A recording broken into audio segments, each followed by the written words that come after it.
Welcome to NWA Connie Corso's podcast, where we talk all things dogs.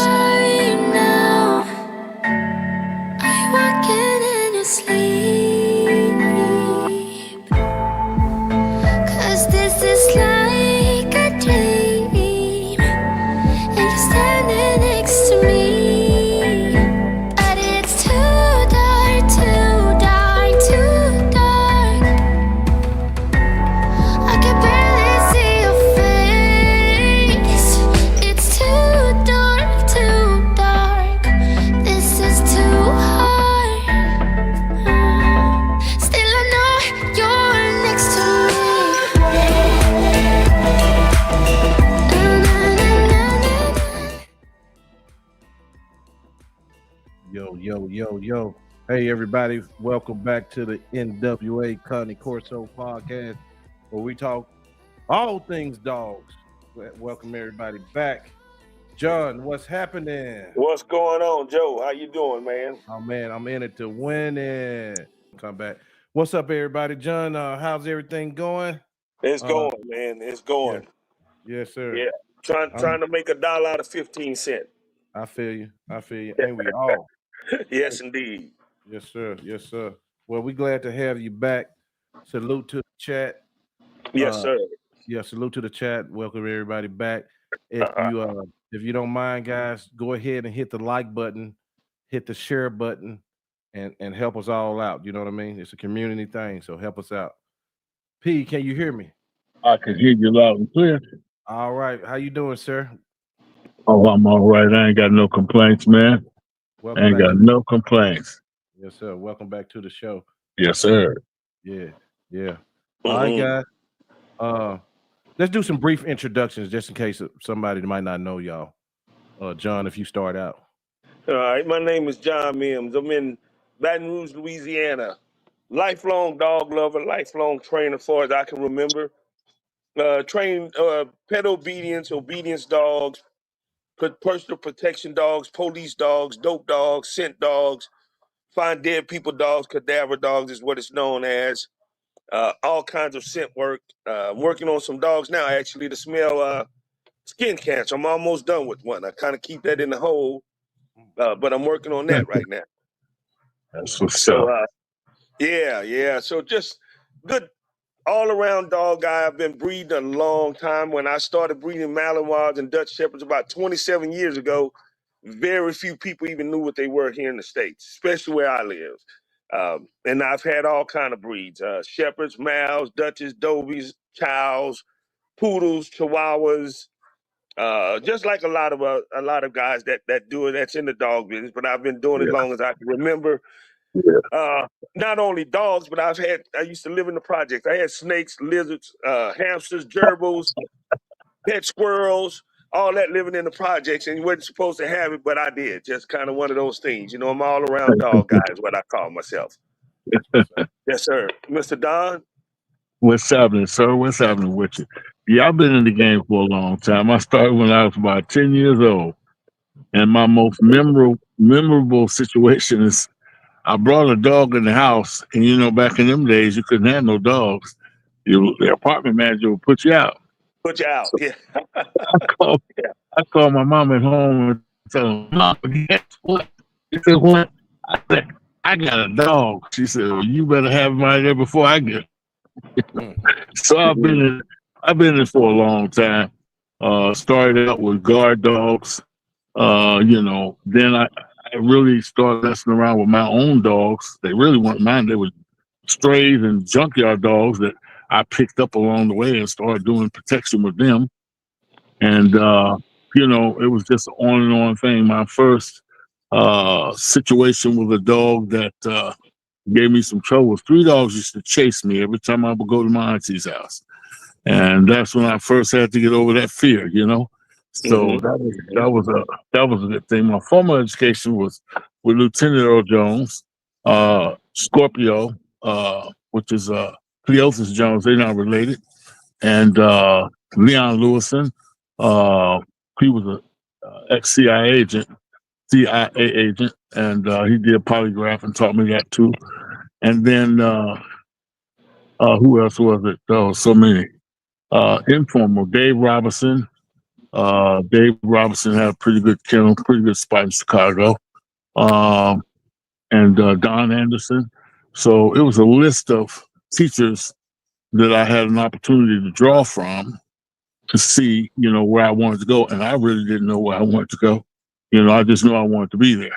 And I finally met James Stratton, where he had owned at that time the most outstanding dog training school. And I saw the ad. I was working at Michael Reese. Was I working at Michael Reese or Northwest? I'm at one of those animal facilities where I came in contact with chimpanzees, cynomolgus monkeys, stumptails, rhesus monkeys, silverback gorillas, mandrills, hogs, cats, dogs, mice, rats, the whole thing, So I had a lot of experience in the area of animal care, animal science. And I finally ended up at James Stratton School, and he let me come on the floor. He introduced me to his dog, Rocky. And wow, I had never seen anything so amazing in my life. It was like that movie Home Alone. I mean, not that one, the Bees, or what was that movie where the animal character says, "I can't help it." And I was just drawn in, right? I was just drawn in, man.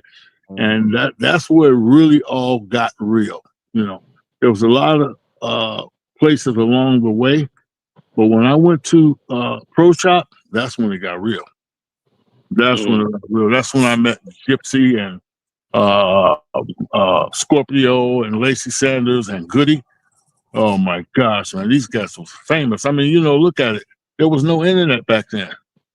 Yeah. Okay. So if you were famous in a city like Chicago, you know what the population is like. So if you were famous in a city like that, you was famous for real. Yeah. Right? Because there wasn't no Google to help you. You know what I'm saying? You had to be the real deal. And those guys were my teachers. Lieutenant L. Jones, of course, at the top of the rock. So I've been around quite a while now, and I think I know a little something. Not as much as John. Right? Come on, man. Come on. I do. The weirdest thing, Don, I never actually studied under nobody that I can call names. I associate with a lot of people. I never read a book on dog training. I've been to a few people's spot and just kind of picked a little bit here, picked a little bit here, picked a little bit here. But a lot of stuff, like some of us, right? What we have is a gift, and then we build on that gift. That's right. That's right. Mine was strictly, I would say, more 90% gift, because I didn't have anybody besides. I give one guy credit, but I really didn't get it from him. But a lot of mine was trial and error, talking to people, watching other things happen, watching things happen here, and putting the system together. And I think with my situation, because dog training here, doing that kind of training, the protection work, stuff like that, really isn't that big here.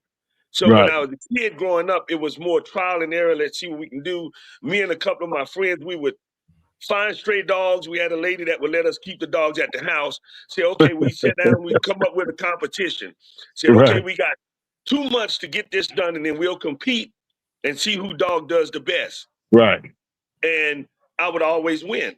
I would always have the dog that did everything that we set out, that we said it was going to do, and I would always come out on top. And then after a couple of times, them guys just stopped. They didn't even want anything to do with the dog. So a lot of stuff I learned from trial and error. Right. So when I kind of have conversations with guys, and they say, "Oh, well, such and such told me this, such and such told me this," but they're not talking from experience. Right. I talk from, because I've tried it, the trial and error of it. I like most of us, we've probably messed up a couple of dogs here and there, just trying those things and perfecting our art. That's right. And we've messed up a few, but we've got more right than we got wrong. That we messed up, certainly. I had my buddy I came up with. He was, I'm going to be honest and say, I could credit a lot of people, but he was single-handedly responsible for me getting to Lieutenant Earl Jones, because Lieutenant Earl Jones sent him to get me. He could have easily, you know how it is in Chicago, he could have easily acted like, I don't remember him saying nothing like that to me. And he came and got me, and I got a scholarship to school. But we had a story, me and Joe. Joe was like my childhood friend. We did everything together. So we did some things. Joe made up the name. It was called Law Dog, right? And so he made a long pole, and we would go out and track dogs. You know, the good ones, the ones that were good. We track them, and then we try and sell them. And me and Joe tracked this wolf type dog one time. Man, that was an adventure out of this world. I'll never forget that, man. So that's how we got a lot of our dogs too. We got strays and trained them. You know, we didn't have no money. You know, didn't have no money to buy nothing. didn't Right. have no Right. money to buy nothing. Right. It was what we said it was. Yes, right. All right, Joe, you got some topics. Let's jump on Yeah, that so we don't yeah. get sidetracked so much. Okay. I was just soaking it in, sitting on the porch listening. You know what I mean? Yeah. But I just want to say too that these men here that's on this stage, they more than dog trainers. They're excellent businessmen, because you don't stay in this business this long without having some kind of common sense and business sense. You know what I mean? Yeah, that's right. Yeah, certainly. People try to limit us and don't know, like our person, like John owns a pet shop. You know, a lot of people don't know that. I mean, you know, things like this. So, and another thing, John calls me quite a bit, and he tried to. I know what he's doing. He's trying to keep me informed. He know I do this show, and sometimes we look at similar things, and I'm like, "Woo, you see that, brother?" And John, I'm gonna show you what you're looking at. Like, he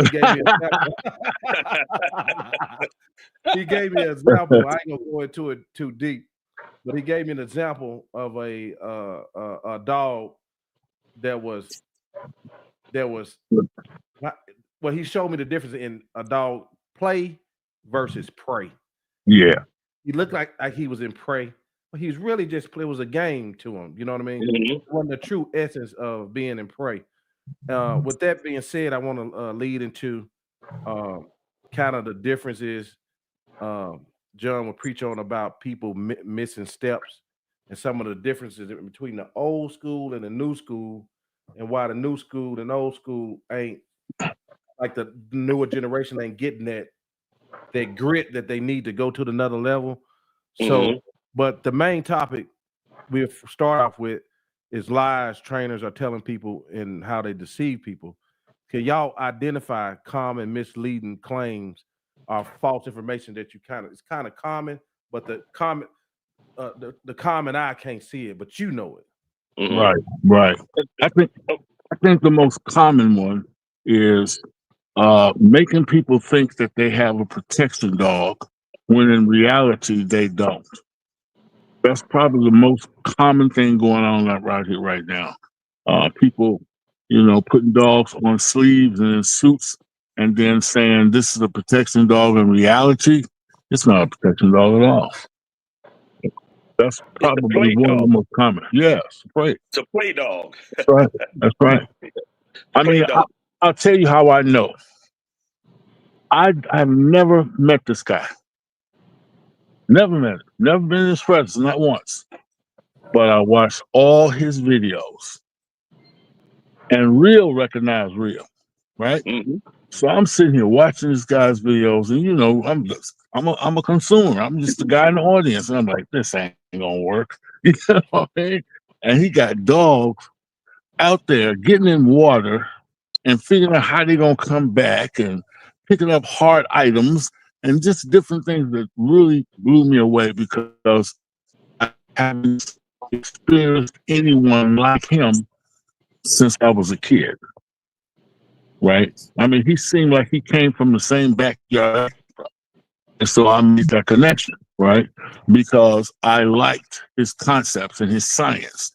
And that's the whole thing when it comes to this industry today. It's been prostituted. I've heard somebody say, people are being lied to today. We're losing you. They'll tell you a lie.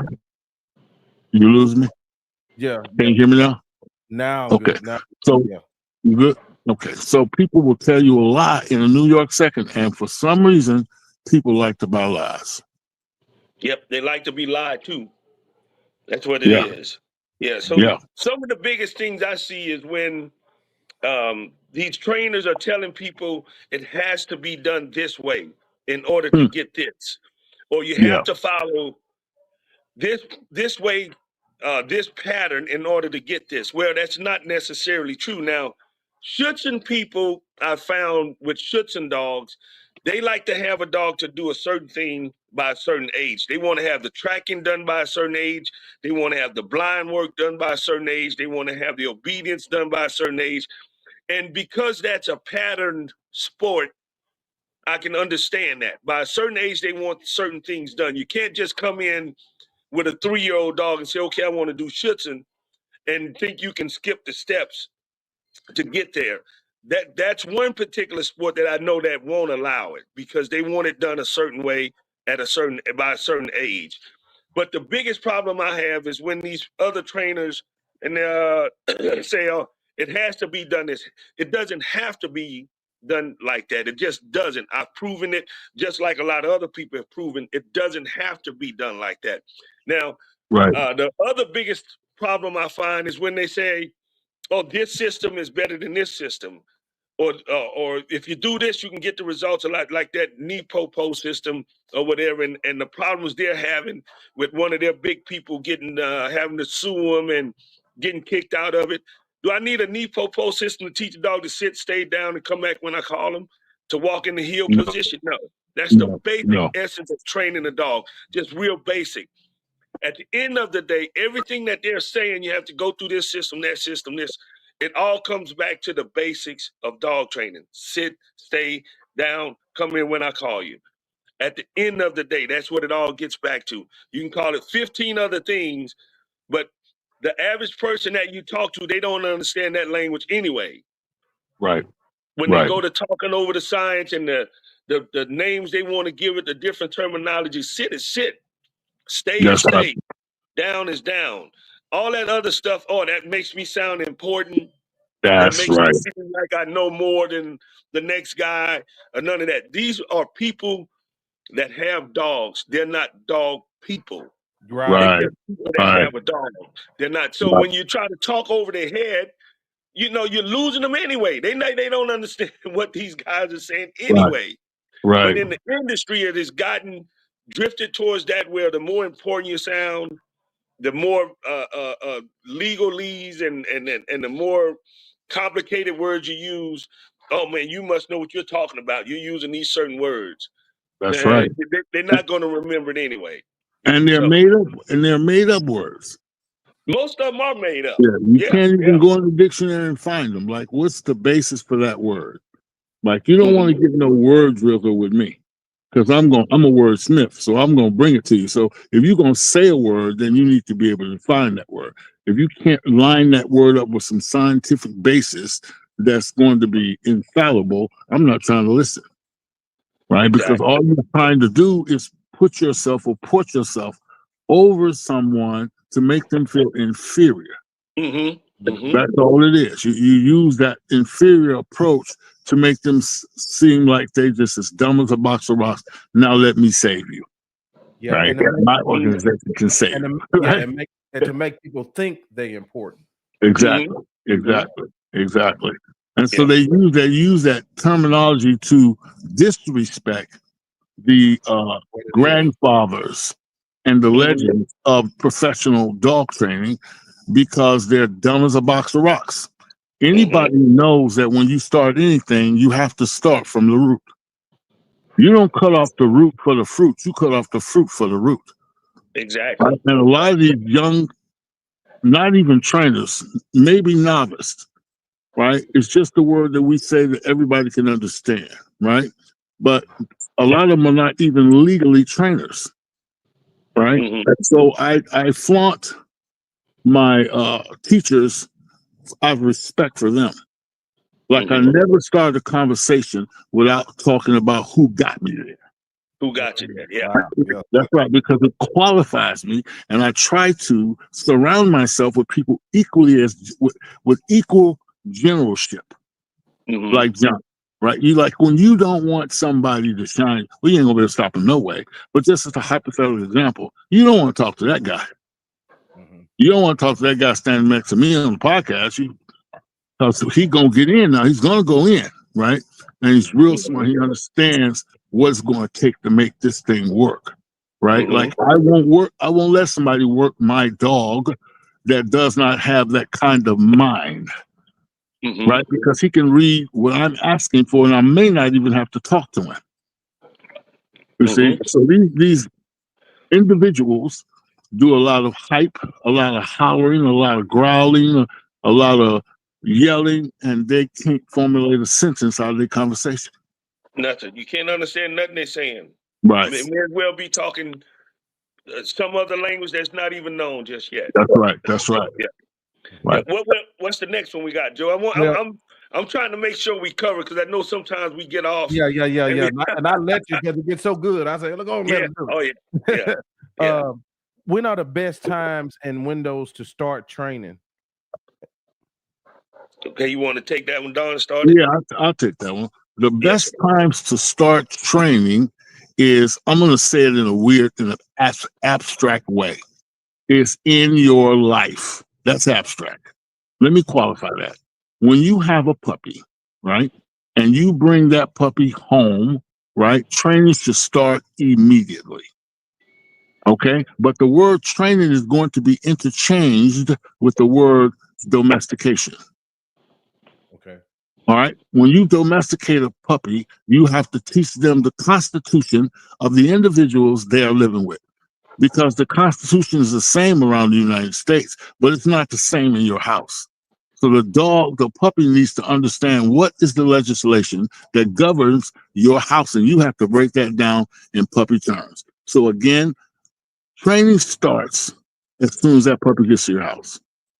If it hasn't already started from the person, like I sell puppies, but I only sell them trained, right? Because I want that person's first experience to be the best, right? And I don't have to beat them over the head trying to get them to come back to me with gimmicks, right? Mm. Right? They're going to come back because they have product knowledge, understanding as a result, so they can come to me with confidence that I'm going to give them the right answer. All right, I'll piggyback that as far as time frame go, Joe. With if somebody calls me and they have a dog they bought somewhere else, they say, "Well, John, I want the dog trained for obedience and protection work." Well, that goes hand in hand. You can't have protection without obedience. That's So right. it's a combination. So what I try to tell people in the bigger picture of things is, if you want a dog trained for protection work, let me know when we're doing the obedience, and I can imprint some of that protection stuff or some of the I'll get the dog to see those pictures of what he's going to see down the road, and when I recall that action that I want, he said, "Oh, I remember that. I did that months ago." Right. So that window when they're 4 or 5 months old, you get to doing stuff, and I start my puppies 4 or 5 months old. I'll send my puppy at one guy. I used to have some kids live next door, so I used to take those kids out. To the dog, it was play, but I'm imprinting and putting something on that dog's mind that I'll recall later when he's grown up. He's gotten tougher, strong. His nerves have got solid. Where I've gotten that video, Joe. I sent it to you. Well, I sent him on one kid. Then I'll call him off and I say, "Hey, make some noise." Then I'll point at that kid and I have the dog run over to him. Then I'll call him and send him at another one. So multiple attackers is what I'm aiming for down the road. Right. But the time frame when you train that stuff is young. Now you can get it to happen later, but there's a little more force you may have to put on the dog. Or if they wait, just say, I do the obedience and they can't afford the protection work, I just assume work out a payment plan with somebody and get a little bit up front, and then we chop it up the rest of the way as we're going to get the dog down the road, so we don't miss those windows that we have to get things done.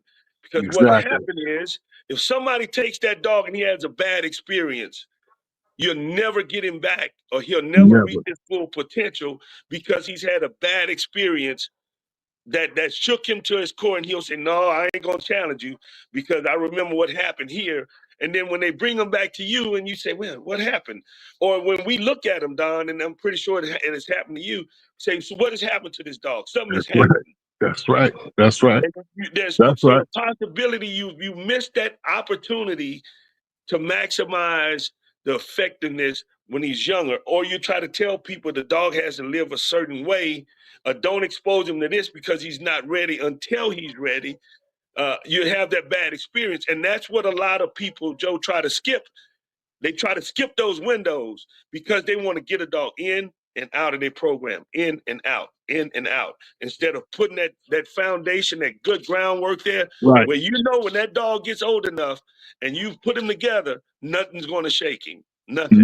Nothing. I mean, I got a puppy right now, a presser, and I can turn on the power washer with grown dogs, and they will go off on the pressure washer.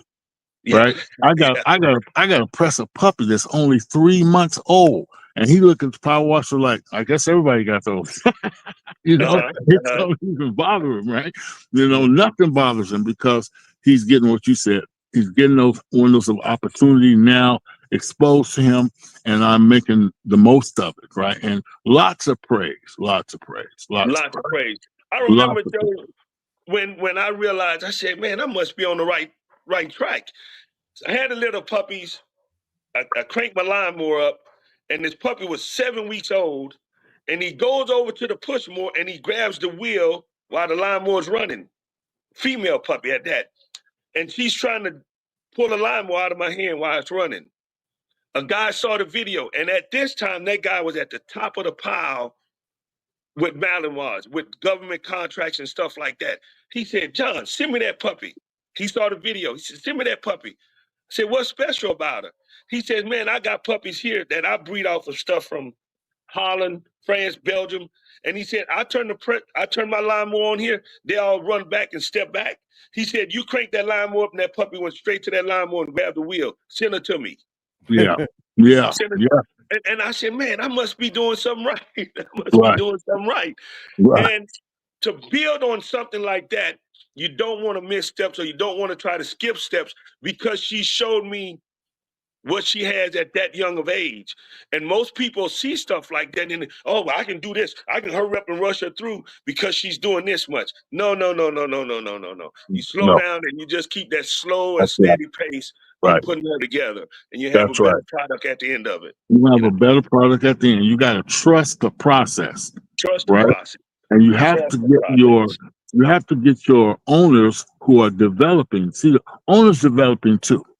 Okay, the owners are not masters, meaning they're not the dog's master. They're only the dog's owner. You got the papers. He live in your house. You got the bowl of food. You pay the rent, but you're still not his master. Right? Because a puppy or a puppy that's developing, like a 6-month-old dog that you raise right, okay, he ain't running from his master. No. I mean, he's just not gonna run away from his master. Right? They love their master. They gravitate to their master. Right?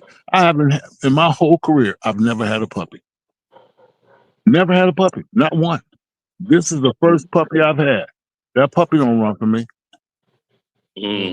Right? That puppy don't run from me because I'm taking them slow. I'm explaining it to the puppy, and the puppy is understanding the process. You know what I'm saying?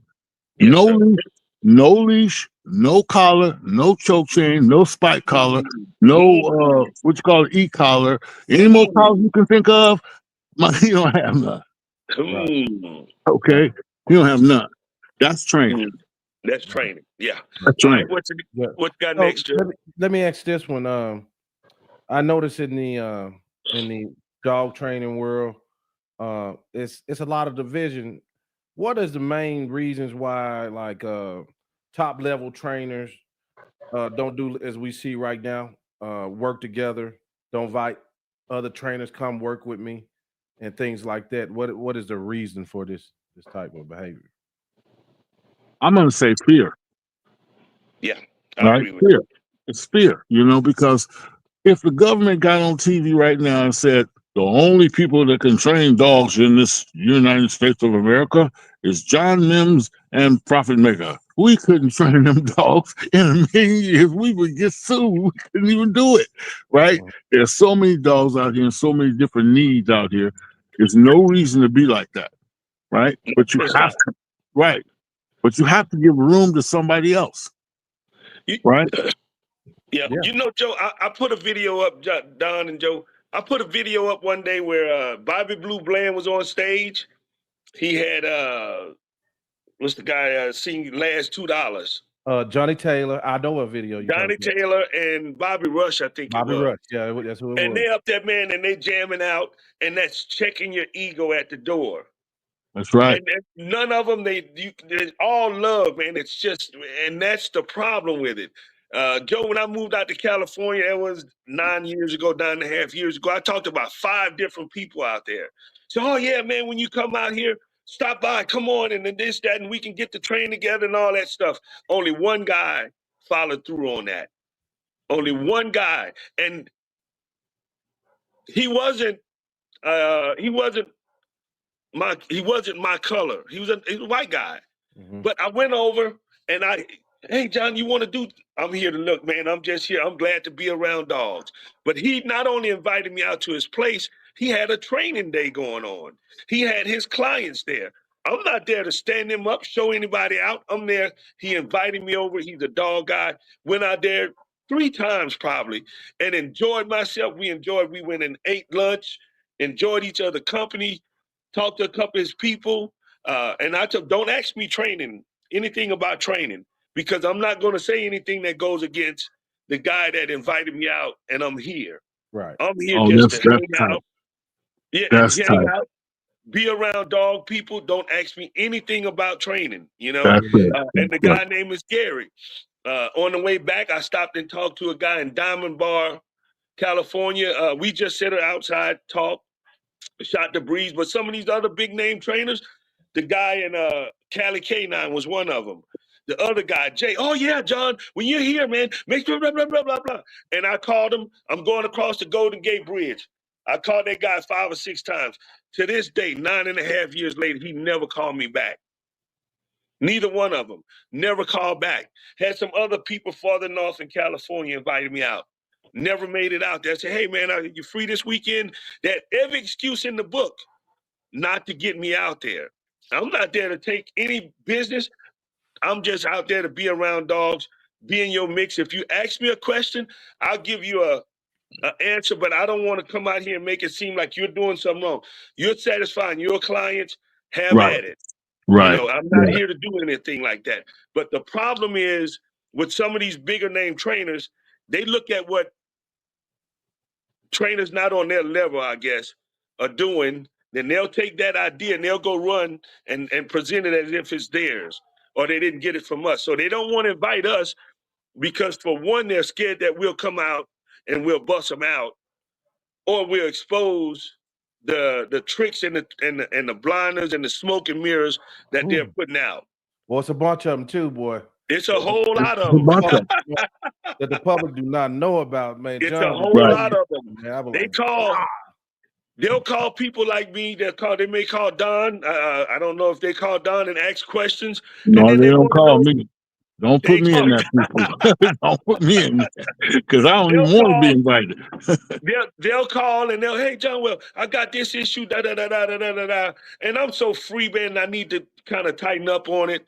But you know, I'll try to help them through it, and then sometimes I'll give them step 1, 2, and 3, but then I don't give them 4, 5, and 6. Then I may give them 7, and then I'll tell you, go figure it out. You know, my dad used to tell me, I call him sometimes and say, Dad, I'm running into this issue.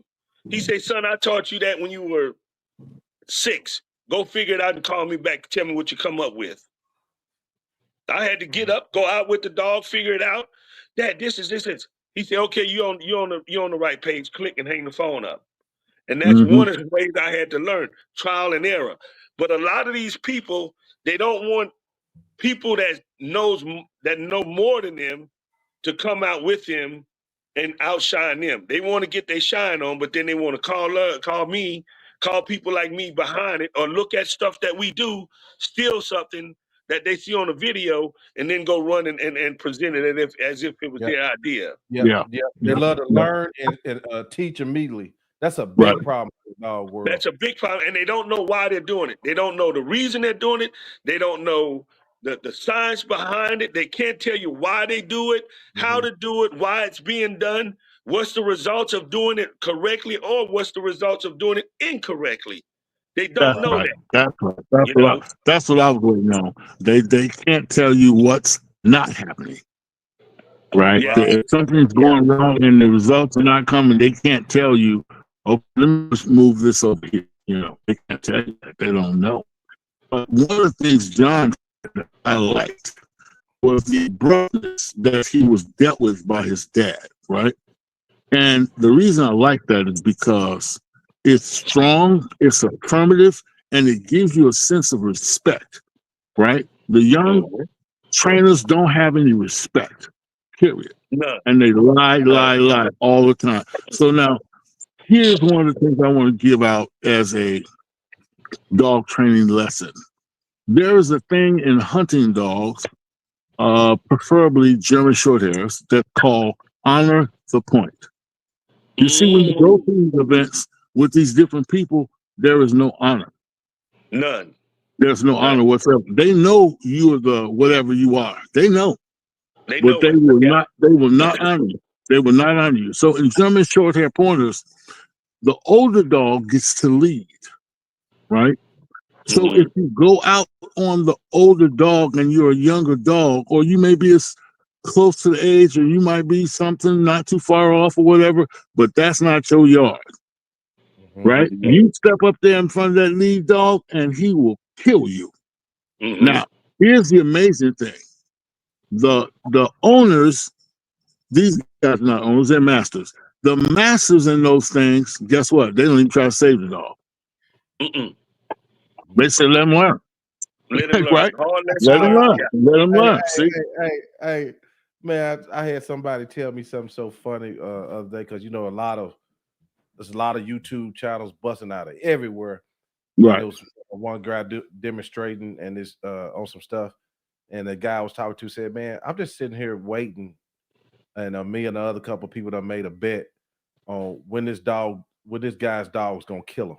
I was like, right. So they can see all the mistakes and things. Right.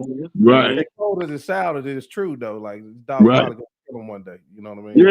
Yeah. And the reason is because a lot of these guys won't call a John Mims. They won't call Peter Omega. They won't call somebody who knows these people like yourself. They will just continue to mess up at the expense of other people. And the most diabolical part of that process is that they're stealing from these people. Yeah. They're taking these people's money with no intention to turn out a good dog. And they're gonna get somebody hurt too. They're gonna get a lot of people hurt. Listen, man, I saw a demonstration recently where a guy was playing with a dog, and this dog basically turned on this guy. Right in front of me, right? And I said to myself, that's not the guy that's in danger. The guy that's in danger is the one who's in charge. He's going to be the one the dog's going to kill. Right? Because he's more concerned with making himself look good than he is concerned with doing it right. Right? You can't skip steps, man. Protection dogs, the real ones are real. Yeah. They're real. They'll bite you in your throat and eat you in your stomach and sit there and eat it like it was the right thing to do. They're not gonna, this man, I don't want this man to think poorly of me as a person, so I'm gonna stop eating this guy's stomach out. No, they're not. They're gonna say, that smells good. I'm eating that. Let me get into that. Yeah. You got something else, Joe? Yeah. I thought you was gonna go say something. But let me ask you this. What are the benefits of a more open and inclusive training community working together, basically? Say, what's the advantage of working together? Yeah, what are the advantages? The networking. networking. I've gotten calls. Matter of fact, the first podcast I done with you, Joe, I had a guy call me from around DC area.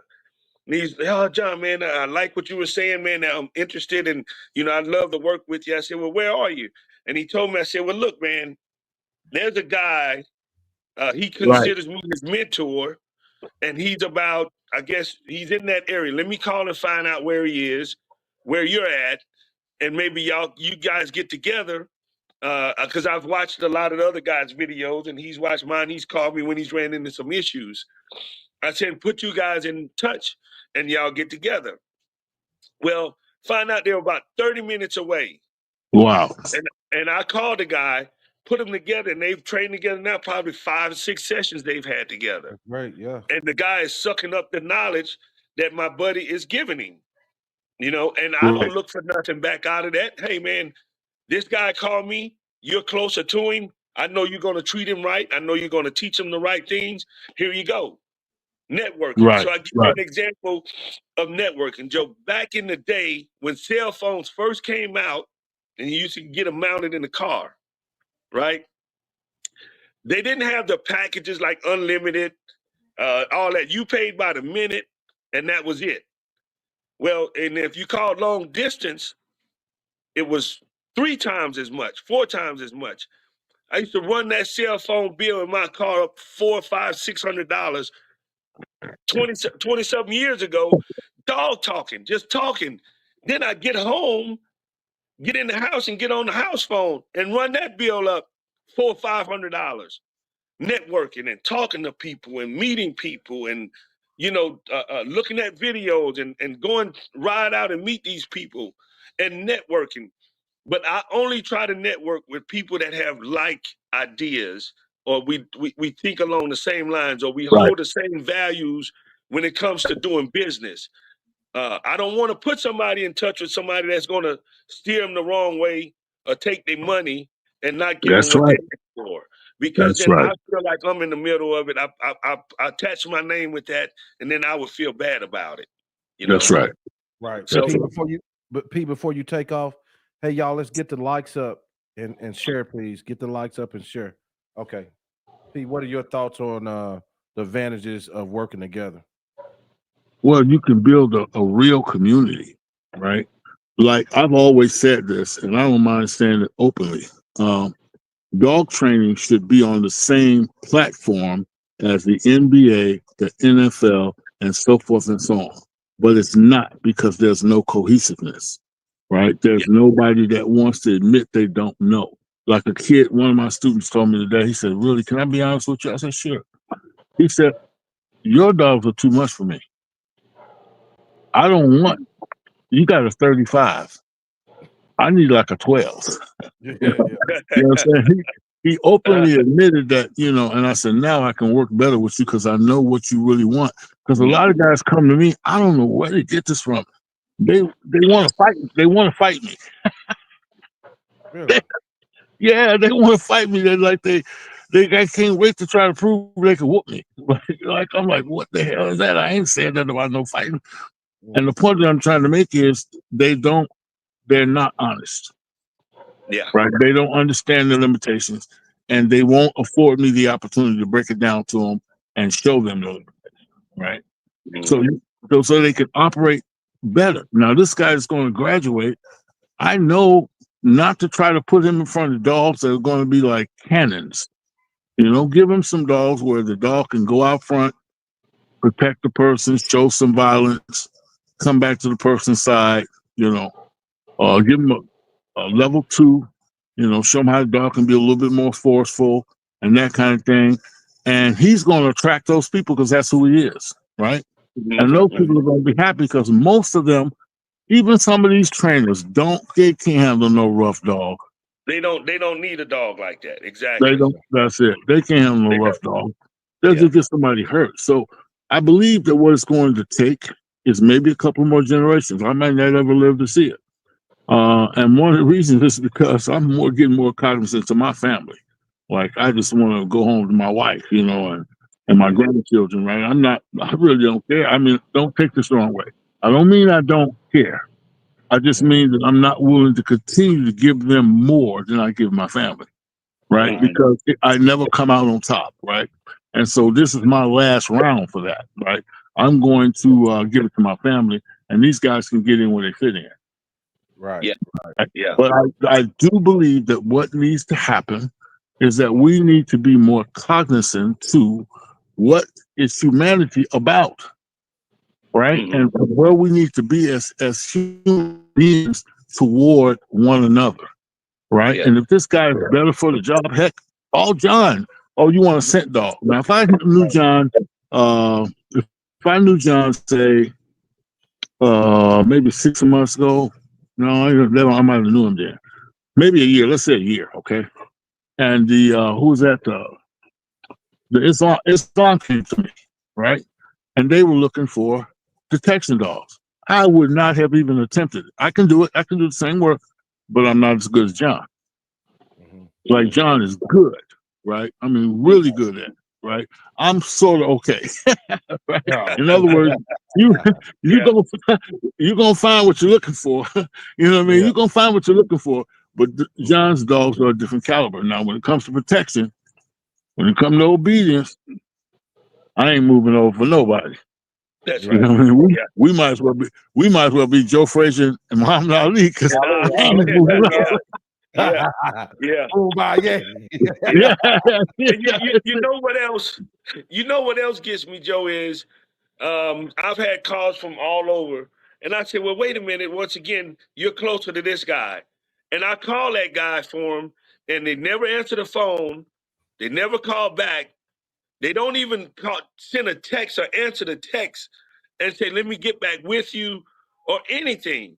I can be sending these guys $20,000 deals, $10,000 deals, and you don't have business sense enough, or more so than that, the networking idea that this may be some money. It may be business. It may be something you can do to help the next person out. You know, it's just the networking politics and the politics. I don't politic with people. I don't click up with people. I'm the damn click. That's it, baby. That's I'm it. You know, I ain't no click. I ain't clicking up. Say that thing. Say that thing, man. You know, Joe, me and you talk, Joe, sometimes 3-4 times a week, sometimes twice a day. And when first thing was, Joe, right quick. You'll call me, John, right quick. You know, because I know we busy, we got things to do. But networking sometimes, man, is more powerful sometimes than anything. I'm a lot closer to guys that I've never met face to face than I am with guys that I know, I met, went out to their place, they came here, whatever. Right. Because when I call some of these people, they answer. Mr. Mark Leamer, older white gentleman, has been in Malinois probably, I'd say 40 years comfortably, probably 40 years. And I call Mr. Mark, and he'll answer the phone. And when I talk to him, because he's an old military guy, he'll say, is this Louisiana's own 5-star general military? I say, that's right, at ease. At ease. And then we'll get into our conversation. But I've called him, hey, Mark, somebody's close enough to you. This is what they're looking for. Can you help them? Well, John, I'm not taking dogs in for protection work, this. And, you know, he doesn't recommend people. He's kind of like me. And he doesn't recommend people that he doesn't have full faith in that they're going to do the right thing if he recommends those people to me. And then I send them to the other people. Right. And that's where we miss a lot at with networking, and everybody wants to come in and throw their pecker on the desk and say, okay, I'm the big pecker here. So let's go like this. That's right. That's what it is. That's not how it should be. You know, come in with a healthy level of respect for each other. We talk. If we disagree, we say, hey man, respectfully, I disagree with you. We can agree to disagree, and let's keep going. That's it. Yeah, you know, don't have to be no issue. Don't have to be no problems. Don't have to be no misunderstanding.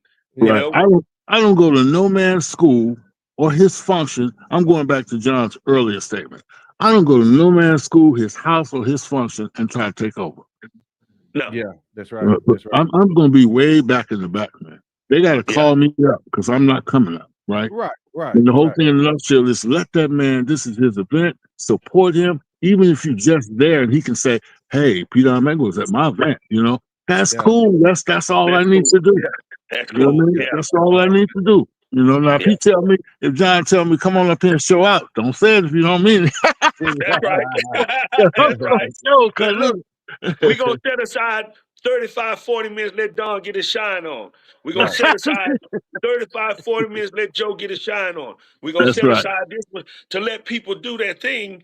But where these big people, they don't want to do that. They want all the attention. They want all their ideas to be sold, and that's not how it is. Those ideas had to come from somewhere. 9 times out of 10, it didn't come from them. 9 out of 10. 9 out of 10. Didn't 9 out of 10. All right, what we got next, Joe? Working Man's Master said, John Mims is a real one. He plugged me into a trainer in my area just off the strength of a phone call. Always anxious when I call to talk dogs. So salute to all you dog men. Yes, sir. Yeah. One thing I want to say too is the collaborations are important because that's basically what this channel is about. And what I notice is it sharpens you. It sharpens you. But one thing it does too, it makes the playing field harder. So either you're gonna get mad or you get better. You only got That's right. That's right. Right. Usually when they get mad, I know about you calling breed clubs on me. Yeah. I don't even come on here and bust you out, bust you on your ass. Can I say something about that breed, the breed club right quick, Joe, get off topic. So there's a breeder trying to get a certain breed recognized by AKC. Okay. Once AKC gets their hand on that breed and recognizes that breed, they're going to change the standard of what that breed was originally intended for. I spoke with a guy yesterday that imports a lot of dogs from different countries, and he made that statement yesterday. I said, man, I can't agree with you more. What breed hasn't AKC got away from the original intent and the original structure, build, ability of that breed? AKC recognize it, then they can say, oh, they shouldn't be 160 pounds. They ought to be 120 pounds. Right. The muzzle shouldn't be like this. It should be like this. Yeah. So why not come up with their own registry just for that breed? And this is the standard that we're going to follow. It doesn't take much to do that. If they're going to suck up to AKC, come up with a board, elect some members, a board for it, and create it, and then step on from there. Right. If AKC get a hold to it, it's not going to be the same dog. They're just not going to do it. AKC has ruined every dog that they've recognized. They came up against something. Everyone. Hey, but let me clarify something on that, John. It's the actual breed club that makes a decision. The AKC is kind of like, okay, you know what I mean? Like the other day, somebody was pointing out that the presser, the breed standard change, which the change happened through the UKC. You know what I mean? And that happened. I had quite a few people message me about that UKC. So they're changing what the breed was originally. Well, usually what happens is you have a breed club, and every few years or however it works, they get a new president.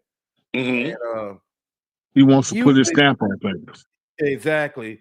Most of the time, the dog's going to change, or the standard going to change to what whoever's in charge and who his cronies is, what their dogs look like. Right. That's what usually causes the change. Oh, okay. Well, so the way the guy explained it to me, like the Kango breed, the Kangos. Okay, over there, they don't care how the dog looks. They don't care if it's a long hair, short hair. If that dog serves their purpose, they're going to breed the hell out of it. They're going to use it to the extreme of what fits their needs. Those people should know because they develop the breed. And I just find that to hold true when it comes down to a lot of breeds. Like now they breed Malinois with pressers, Malinois with, and what do they call them? Bull herders or something like that, and all this other stuff. And then people can do what they want to do. But at some point in time, man, you can't play God with that stuff. You got to step back. If you want a Malinois, get your Malinois. If you can't handle one, then you may not need it.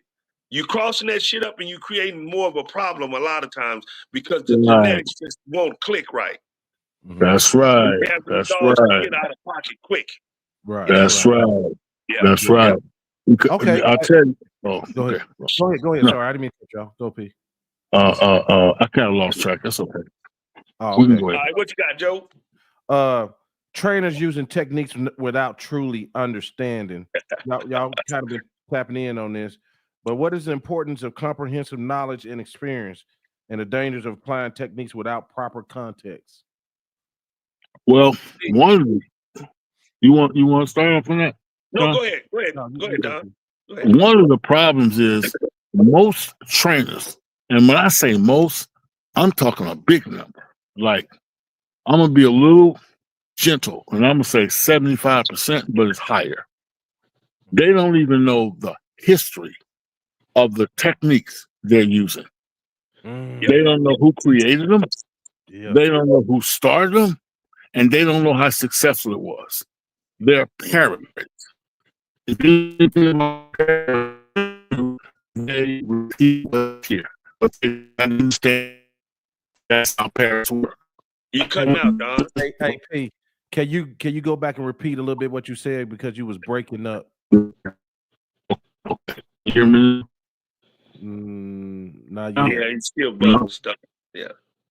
Still clicking out. No, Kate still, yeah. Okay, that's me doing it. I was wondering how those things were going out. Okay, can you hear me now? It's getting better. Yeah, now. Right there? Yeah. Yes, sir. Yeah, okay. So a lot of these guys don't even know the history of what they're doing and its derivative, right? They don't understand where it comes from. And they don't understand they don't understand. I'll piggyback it. What he's saying is they don't understand the origin of it. They don't understand why they do it. They don't understand the ins and outs of it. They don't understand the good, the bad, and the ugly of it. Prime example, Joe, and I'm a firm believer in this. When guys do table work to teach the dogs to bite, or to increase the bite, or to turn the intensity up, or whatever they say. Well, here's the problem. One of the problems with that.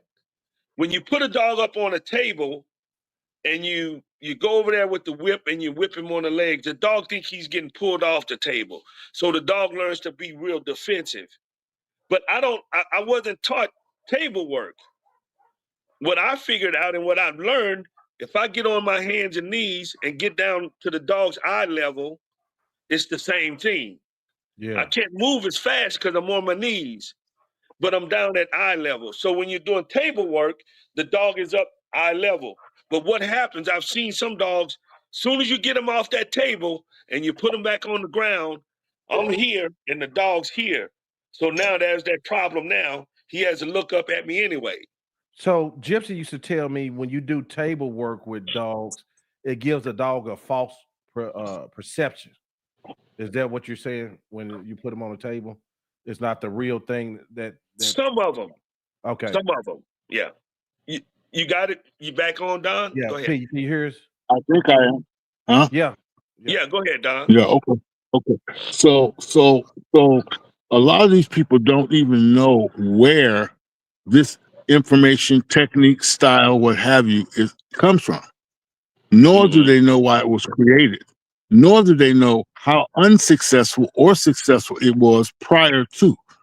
Right? So you can't really make a prognosis, a diagnosis of a situation if you don't understand all the variables, right, that point to that situation so you can give a prognosis. You can't do it, right? You can't do it. And so this is a reason why technique is misused, right? Like I could go to John and I could say, John, look, this dog comes up, he's about 5 feet off the ground. You know, he's 5 feet when he stands up to a man. I really want him to use his size and his height when he stands up to a man and his jaw power when he stands up to a man to, give the dog superiority, because he's going to marinate on that and he's going to build his own engine, right? But if John ain't a professional and don't speak the science, how am I going to get that? Yeah. You're not going to get it. Yeah. Right. You're not going to get it. Not going But to get it. I know if I go to him and I say this to him, I don't have to say, hey, John, stand over here. Hey, John, move it like this. Hey, John, do this. See, my thing is, I can turn out heck of dogs for people, but they can't turn out no dog for me. Right. Because I want a real dog. Right. I want a real dog. Right. I don't need that fake. Don't put That no fake sleep in stuff, my dog's right. mouth. Yeah. Right. Yeah. So that, to answer your question again, they do not understand the history of what they're executing. Like, most trainers cannot tell you what's the oldest method of protection training. They can't tell you, right? But it exists. They can't tell you when was the suit invented. Well, if you don't know these things, how the hell are you going to use them properly? You can't. Like, you don't have a understanding of it. You don't. The But suit, you know what? What's that? Know what our people do? What's that, sir? We'll get this cell phone, and the first thing we do, we'll open it, and we'll go to fooling with it. But here's the directions that tell you what you need to do and how to properly operate it. That's right. So we'll keep this in the box. We'll go straight to this. That's right. And that's part of the problem. That's part of the problem. That's a big problem. We want to skip we want to hurry up and get over to here, but we don't want to know how it's done or the proper way to operate. This damn phone, I can't connect to the internet. But dumbass, read it. It'll tell you how to connect to it. How do I get it off this setting? And they'll sit there and they'll get mad and pissed off at it. Instead of, look, just go right here and you get the directions and you read it. And, oh, it was that simple. Yeah, it was that simple. That's right. Yeah. So again, to keep your point on top, that's the problem, right? That's the problem right there. And if you don't understand, you're not going to call up Joe, or you're not going to call up John and say, hey, man, does this mean hit the dog side the head with a bat? Or does this mean, hit him with a play bat? What does this mean? You're not going to do that. You're not going to do that. You're not going to do it. So that's the reason why that stuff is so ineffectively used and not appropriately executed. Right. Yep. All right. Well, what you got next, Joe? We're going down the home stretch. So this is the last topic. Then we'll take a few questions. What's up now, C? Hey, let's get the likes up, y'all. Get them up. Share it. Get on it, doggone it. Proper use of training tools. No, are the improper use of training tools like e-collars, pinch collars, and things like this. Would y'all talk about that? John, I'll jump in right. But I saw a guy the other day. He says, "Oh, this is how you use the e-collar," and he had a little video of the dog. He had the little flexi lead with the reel in, reel out, hit the button, and you use it for this. And you see, I'm just using the vibrate. If you want to train your dog, go get it and use the shock collar for this. And what was even more piss poor, it wasn't even a name brand collar. It was one of the cheapest goddamn. Alibaba. It was one of the cheapest collars you can get. It wasn't even a name brand collar. Yeah. But he's telling people to go willy-nilly and buy this, and you're given a vague description on how the thing works and how to use it, that people will go buy it, and then they mess the dog up, and then they call trainers and say, hey, my dog is doing this, my dog is doing this, and now you've created such a big problem. I can't help you. I just turn them away. I'm sorry, I can't help you because your dog is too messed up. And they telling people, when they made those e-collars so free to the public like that, they really screwed up a lot of dogs. People have screwed up a lot of dogs because at one time, a shock collar was so hard to get and it was so expensive way back in the day that people just didn't know what they were. The people that had them, I'm sorry, what'd you say, Don?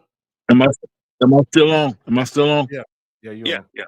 Okay. And so they get those collars and they just screw dogs up in the peach collars and the shot collars and there's a trainer here where I live, 13-pound Maltese. He's telling the lady, in order to start class, you had to have a peach collar on the dog. You got to be freaking kidding me, man. A peach collar on a 13-pound Maltese. Listen, man, I know you I think they put them on puppies. On puppies. It's mandatory for that guy's class that all dogs have them. I know you. I'm going to confess. You're breaking up again, P. You might have to move your antenna around a little bit. Yeah. Yeah. I'm all right now. Yeah, you're still freezing up a little. Yeah. Hey, why don't you go back out? Huh? I'm gonna kick you out and you come back in. Oh, yeah, Joe, it's a lot of that goes around, man. These people that just, once again, they're not educated enough to use the tools that they have or that they're trying to use. P, can you hear me? Yes, I can. Okay, all right. Yeah, you fading still. See if you can go out and come back in. P, Mr. P Dunn. Okay. Okay. All right. I don't know how to do that. Okay, leave. I'll leave and come in. Okay, you're good right there. Try right there. Nope, cut out again. Okay. Yeah. So that's the big issue, Dunn. A lot of these guys, use tools and they don't know the proper way to use them, or they just so willy-nilly with them, or they depend on them too much. Mm-hmm. Their program is based on an e-collar. It's based on treats. It's based on the peach collar, and e-collars have gotten so fancy and they've tried to conceal them. They used to have the transmitter part and the battery part on it, two little bumps on them, well, medium-sized bumps. Now they flatten those damn things out. You can barely tell it's a shock collar now. Mm. And that, to me, you're trying to skirt the system and treat and fool people into thinking that you have control of the dog. You put a shock collar on an elephant. They say elephant is the only animal that can't jump. But you put a shock collar around all four of them big ass feet, the fitting, and you burn his ass. I bet you he'll jump. Right. And that's the same thing with most of the dogs. These people are doing these things and they have no or very little understanding of why they're doing it, how to do it, or how to even properly operate it. Right. All right, P, it look like you back. What are your thoughts on misuse of all these equipments? Well, I was getting ready to say a little joke. Years ago, I had a 40-acre ranch in Arizona, and I trained out there, and I had a hold of a shot collar. Well, it was like fire, and so I hit this hybrid wolf with the shot collar. That jumped up, and I ain't seen him since. I had to tell you. You shocked him. That's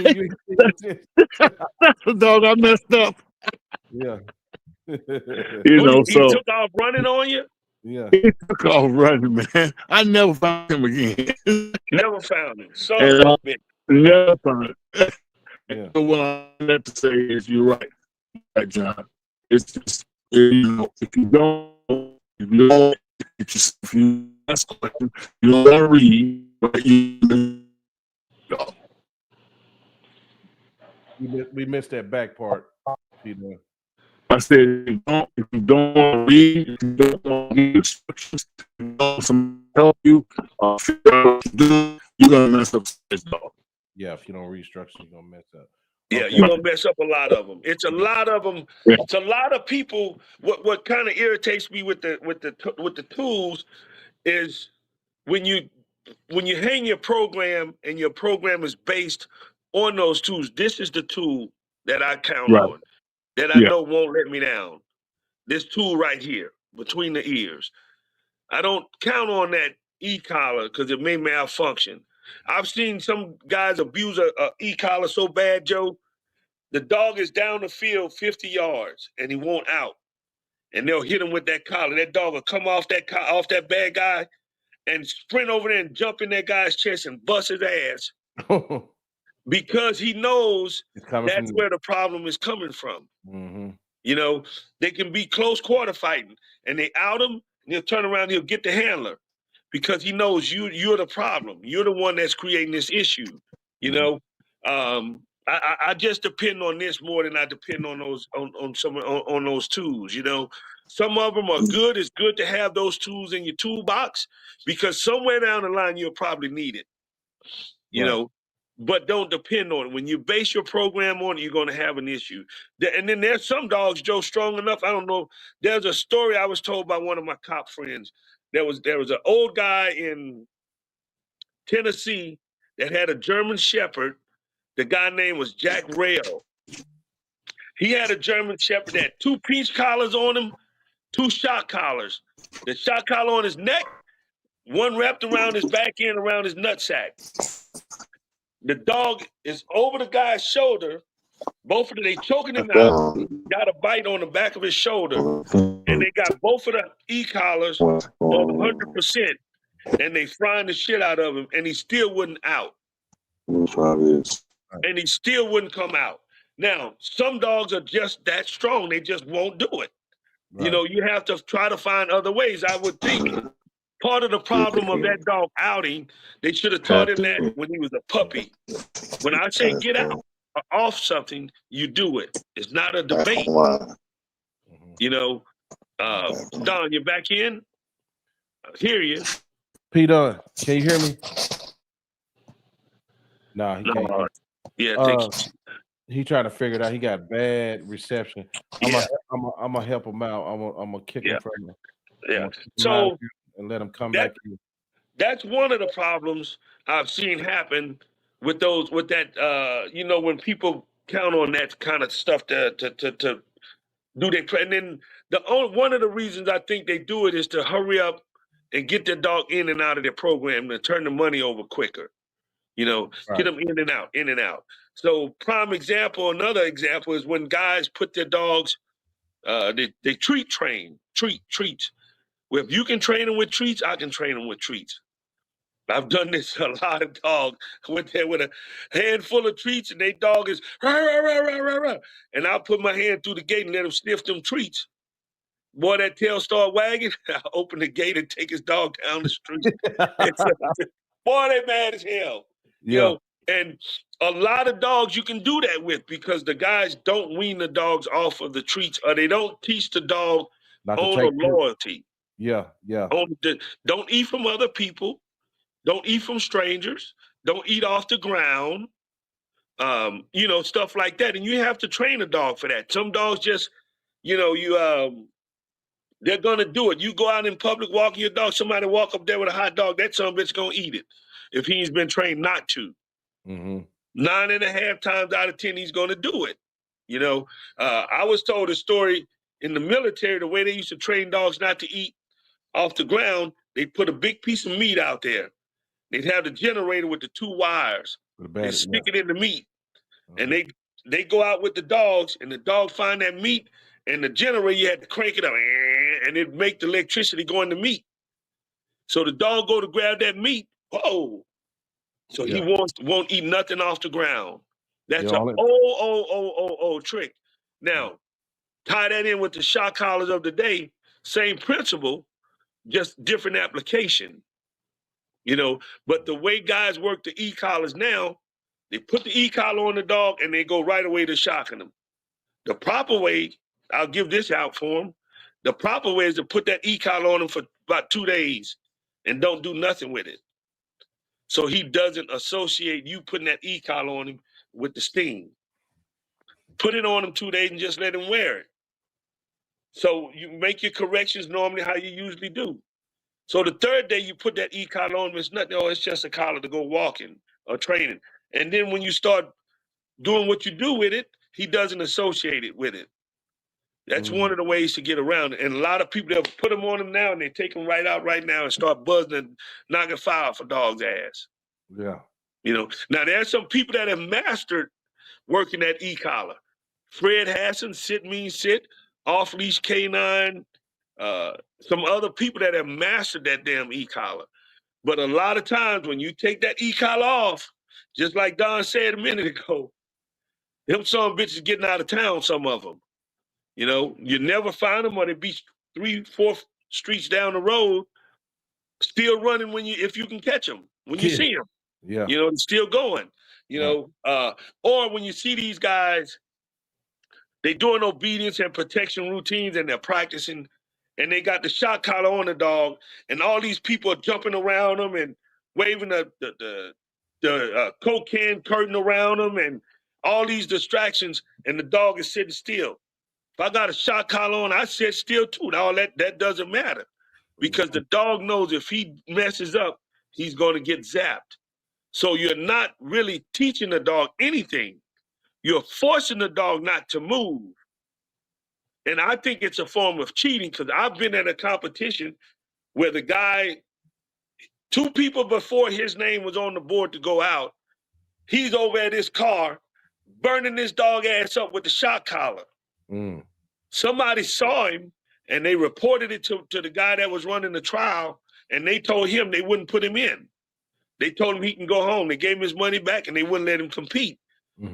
So when you burn your dog up to the day of the trial, and you go out on the field, your chances of the dog doing good is kind of high, because he's in a weird mindset, you know. But the guys that look real good and flashy, when they can go out, everybody's jumping around them, all kind of shit is going on, and the dog's got a shock collar. No, he's not going to move. No, he's not going to jump. No, he's not going to get out of position. Got that cattle prod stuck up his ass. I wouldn't move neither. You know, what we said, maybe two bad words in this. Now, I wouldn't call those bad words, but there's some other people that get on that's got podcasts, and every other word out of their mouth is the N-word. N-word this, N-word this, N-word that, N-word this, N-word. Come on, man, you're running a show that thousands of people hopefully are seeing. And you want to be professional about this thing.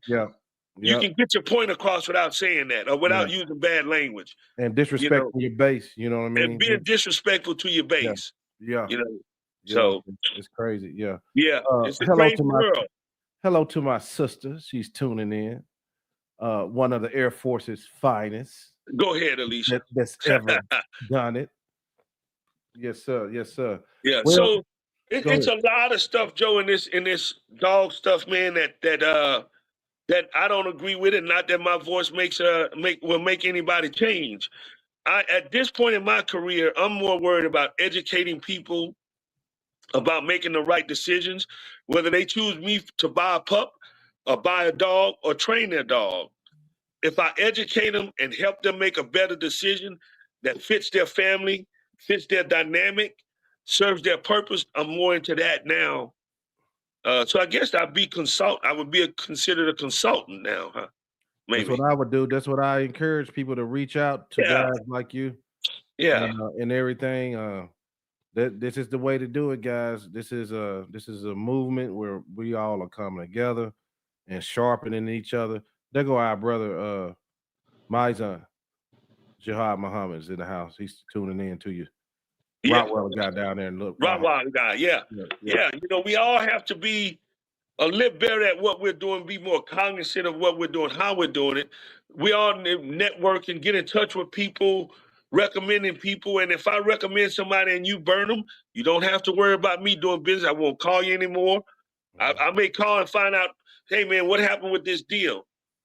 And if it sounds phony on your part, then I just won't deal with them no more. You know, I try to deal with like-minded people and people that have some of the same morals and ethics, and they want to be right about what they're doing. Joe, I've worked a long, hard time at building my reputation up and building my business up. I'm not going to waste it or take a beating on my reputation for a few dollars, for a few $100. Just, it's not worth it. You know, I've given away, or I've turned away more business because I just kind of sensed maybe I would never be able to satisfy the people, just because some people you can't satisfy. That's right. You know, and I've just turned them away. I try to, hey, man, you know, I can't help you. I'm sorry. You know, you may want to call somebody else. Right, you know? right. But for the most part, man, us networking and being men about it and women about what we do and holding ourselves to a higher standard of training. You know, when it comes down to it, I'm pretty sure we've all at some point done, if we've trained dogs, that means we've probably done some breeding, helping other people with their dogs, giving some counseling sessions, some information to people, and all sort of things. You know, I would love to be more updated or more involved in the raw dog food game. But my issue with that is I'm an old-fashioned guy when it comes down to that. The dog's only going to live 7, 8, 9 years, certain breeds, whether I feed him raw or whether I feed him kibble. The only issue is if he's allergic to it, then you try another kibble.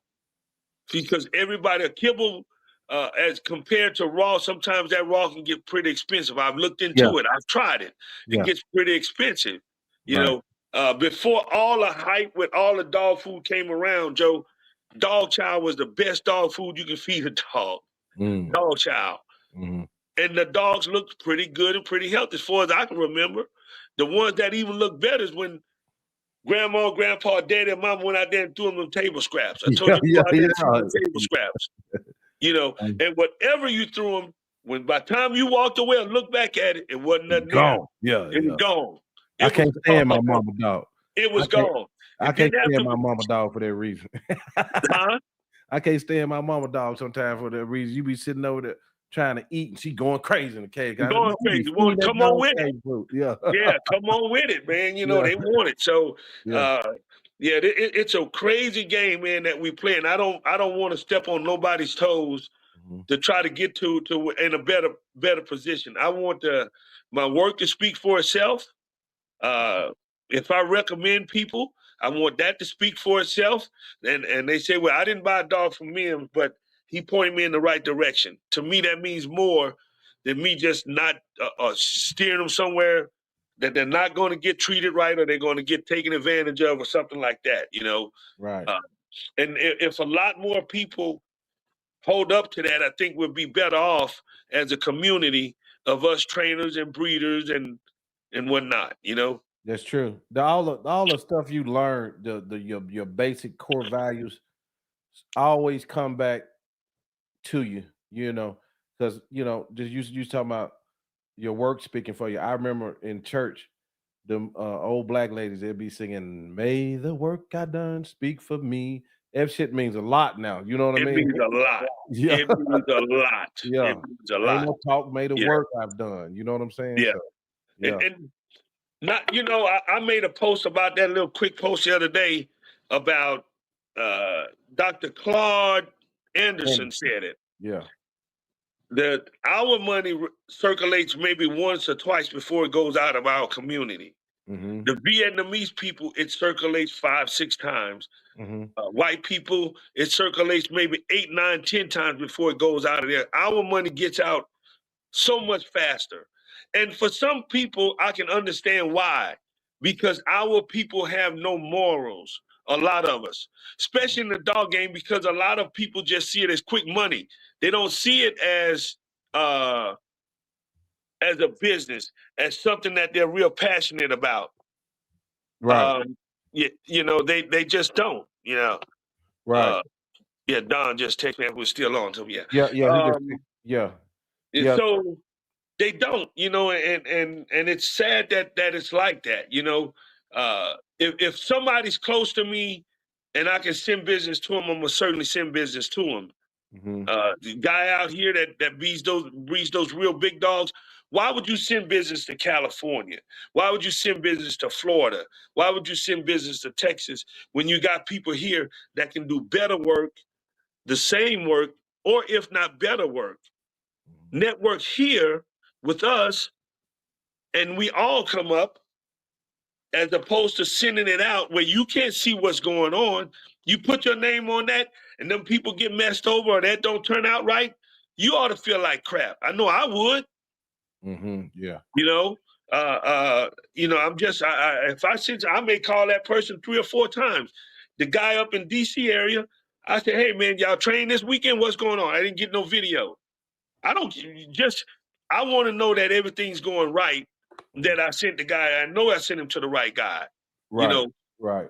But that kind of stuff hurts us as a whole, because if one person do you wrong, you just assume the other person's going to do you wrong.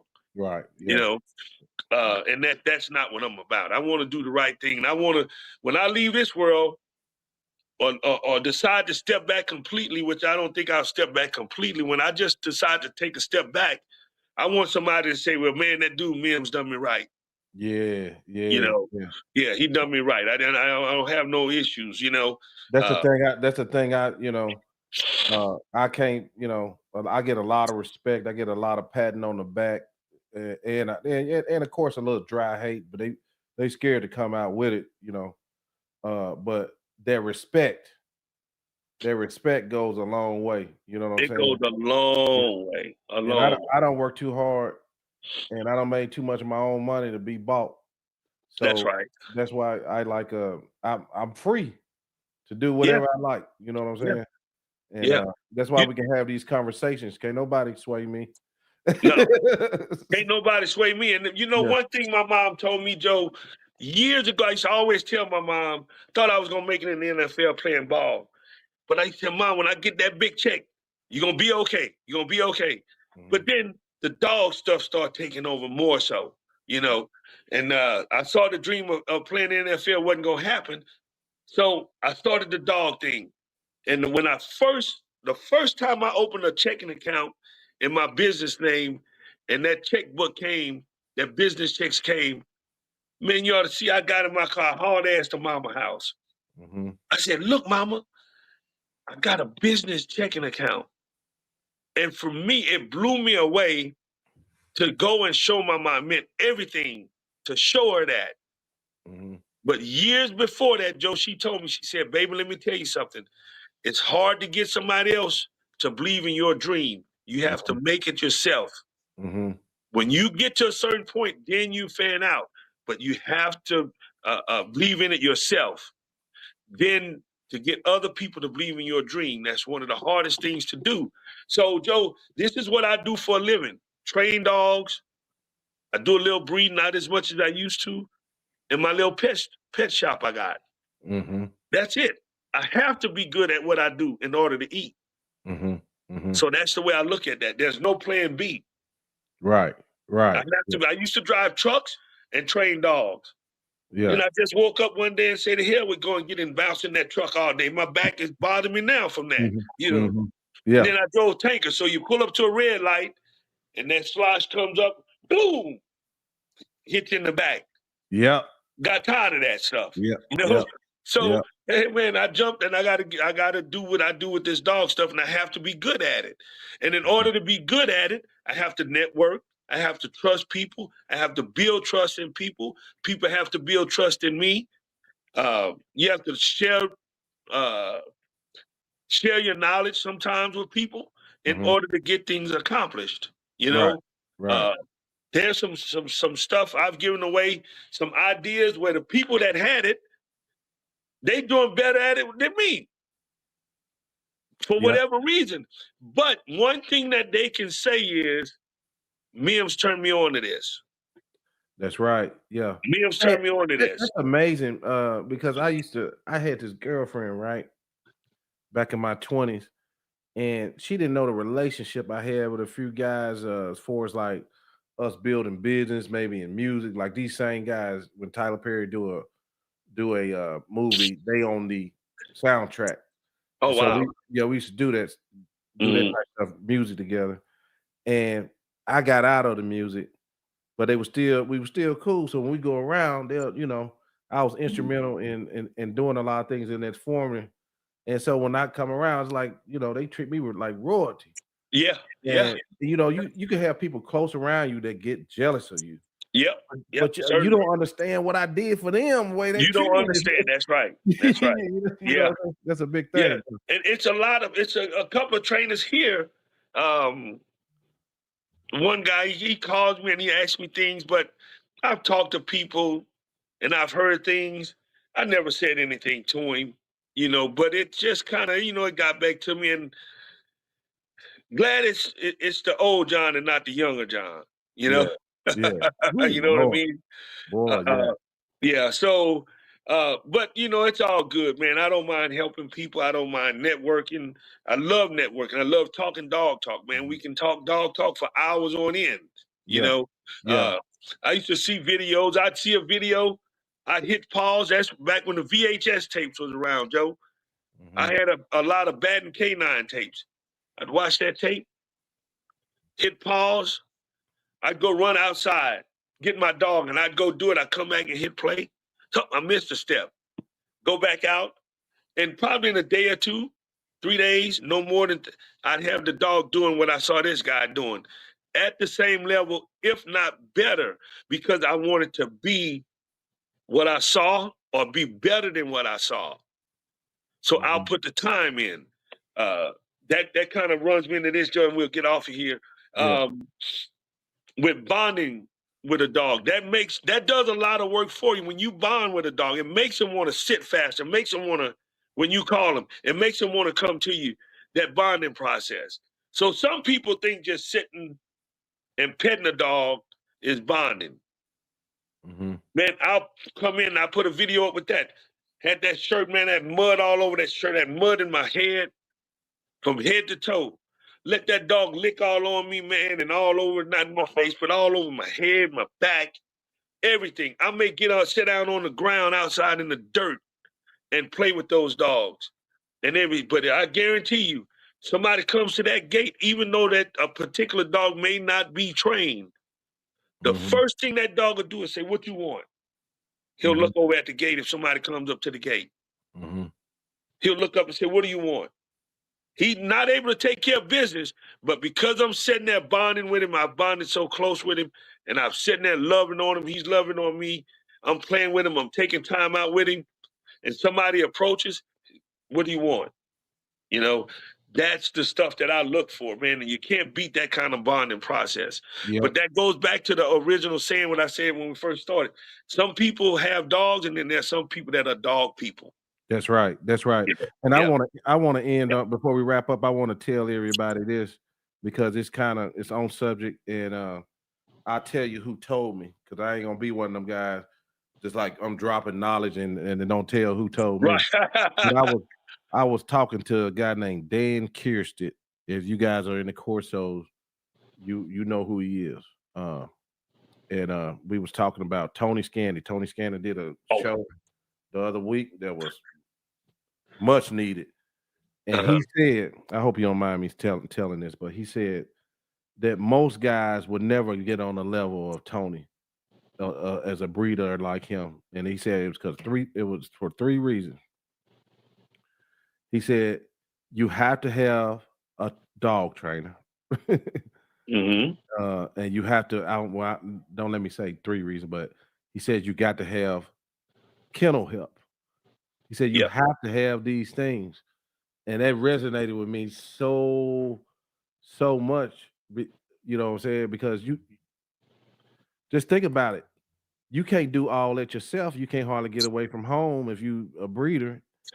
You got to have these guys on your team. You have to. That's part of my problem, Joe. Yeah. When I go out, me and my wife try to go somewhere for the weekend. Man, Friday may be all right. Saturday's pushing it. Saturday evening, I say, man, them dogs probably got poop in the kennel this much. Man, you know, maybe a tree fell in whatever. And man, Sunday, if we driving back, I'm driving 100 miles an hour to get back to the dogs. Now, I can get my brother to come over, spray the pins out, throw a little food through the gate. But the dog's trying to eat him through the gate. They're going to push most of it back out, trying to get to him. But it'd be just enough to hold him over till I get back. You know? But if I had a bigger facility with more pins, you'd have to have help. You have to, you know. But a part of that is just, once again, networking, finding somebody that's willing to learn to how to take care of dogs, the husbandry. I guess that's the proper name of it, husbandry. Of it, how to take care of equipment. The little kid that used to live next door, I was teaching him everything. Had him some leather conditioner, how to clean the leashes, the collars, the harnesses, and everything. Just trying to teach him the right thing. If he was still here, I'm pretty sure he would still be doing it. As a matter of fact, I got a message from him, I don't know, 8, 9 months ago. He's moved back up to Indiana, I think, with his dad. And he messaged me and he said, "Hey, Mr. John, this is Aaron. You remember me?" I said, "Yeah, man." And he told me, "I'm training dogs. I trained my first dog." And he was so ecstatic about it. And he said, "I just wanted to thank you for teaching it to me. I'm going to run with it. If I run into some problems, you mind if I call you?" I said, "Man, you're more than welcome anytime to call me." And Joe, when I got off the phone with him, I stood up and I took my shirt off and I walked around the living room with my chest stuck out. Yeah. You know, because that kid was one of them in the videos when he was younger, and he was the one that was paying the most attention to what I was trying to teach him. Right. And he called me and he told me, "I'm doing it. I trained my first dog," you know, and he just did me so much good. And I think I told you this, Joe. I got inducted to the Hall of Fame Football, for yeah. coaching Little League football. Yeah. So it's 2 Congratulations. things in this world besides my kids and my wife that I'm proud of. It's coaching football and touching the lives of them little kids and training dogs. I'm hard to beat in both of them. Yeah. I know it. I'm Hey, hard to beat in whenever both you of get P done to say the things he said about you, shit, you them. right. Yeah, I'm hard Yeah. to beat in both of them, Joe. Yeah. It ain't gonna be no cakewalk, you know. Right. So yeah. Right.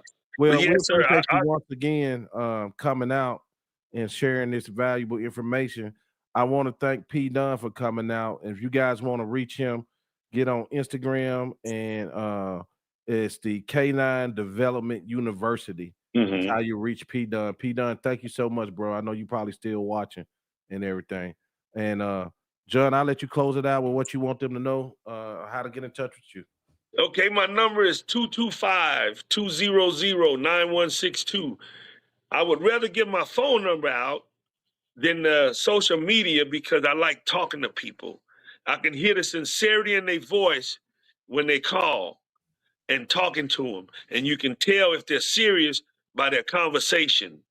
If they call me, I'll answer back. If you text me, I'll text back, and I may text you back and say, "Hey, call me," so we can talk about it. I want to hear your voice. I want you to hear my voice, how serious I am. I want to hear how serious you are. You know, I'm on